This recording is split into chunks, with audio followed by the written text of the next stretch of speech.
Hi, it's Friday. You've made it through another week. We're almost finished with 2020. You know, I didn't want to roll my clock back an hour a few weeks ago. I just didn't want to have another hour of 2020. I don't know if you felt that way, but that's the way I'm feeling. I've already got my Christmas tree up. I never have my Christmas tree up before Thanksgiving. Why? I just want 2020 to be over and done. But that's another subject, and I don't want to get started on that one. This coming Sunday, we're going to be talking about a passage in 2 Thessalonians where Paul writes that he is praying that the presence of Christ will strengthen the church in every good work and word. Every good work and word.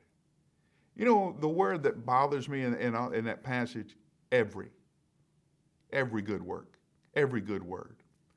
I would feel better if it said most things or some things. Or I would feel better, I hope you're strengthened in your gift set. I hope you're strengthened in those things that I've called you to do. But that's not what he says.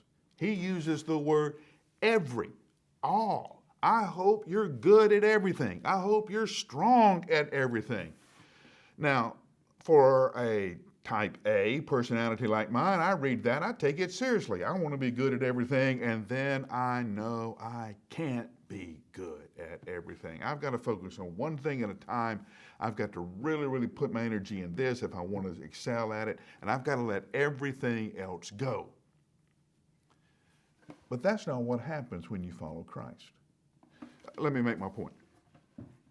We're introduced to Moses as a baby. He's a shepherd, and then all of a sudden he has the burning bush experience, and now Moses is a prophet, and that is, he is speaking the reality of God into the world. Now, what I mean by that is when Moses says it, it happens. People who weren't a people become a people. People who were slaves become free, all because Moses and the power of God speaks it. He becomes one of the great lawgivers in the history of the world. He gives his people the 10 Commandments. All the law we have is based on what Moses brought down from the mountain. He becomes a great military leader. Sorry, something's wrong.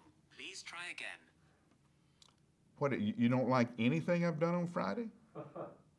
Siri doesn't like Friday. Well, Siri's fired. Now, you're looking for me to start and do it over again. No, I'm not. This is just life. This happens. It happens in your life, happens in mine. Here we go. So he becomes a great lawgiver. He becomes a great military leader. Wait, this was a guy who was a shepherd, right? Who had been run out of Egypt. Now look at everything he's doing. Strong in every good work. The Apostle Paul.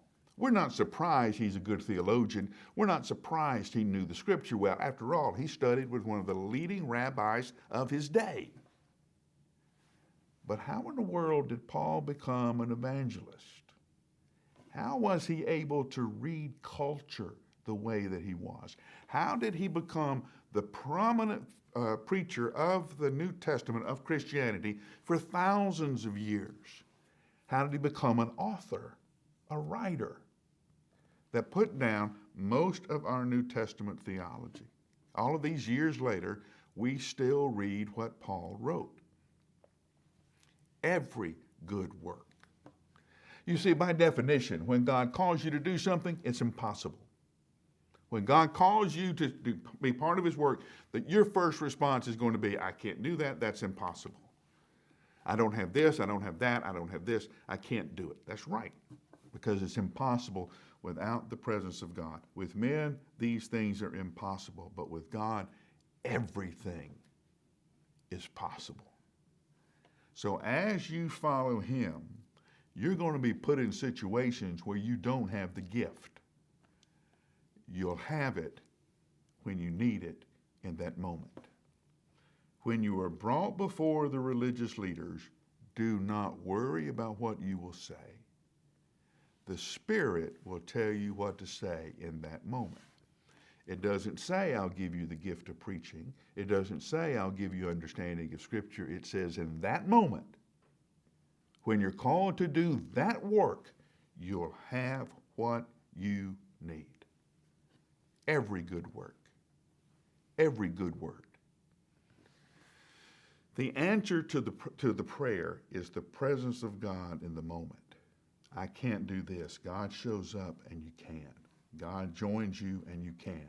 We join God in his work and all of a sudden we can. We're strong in every good work and every good word.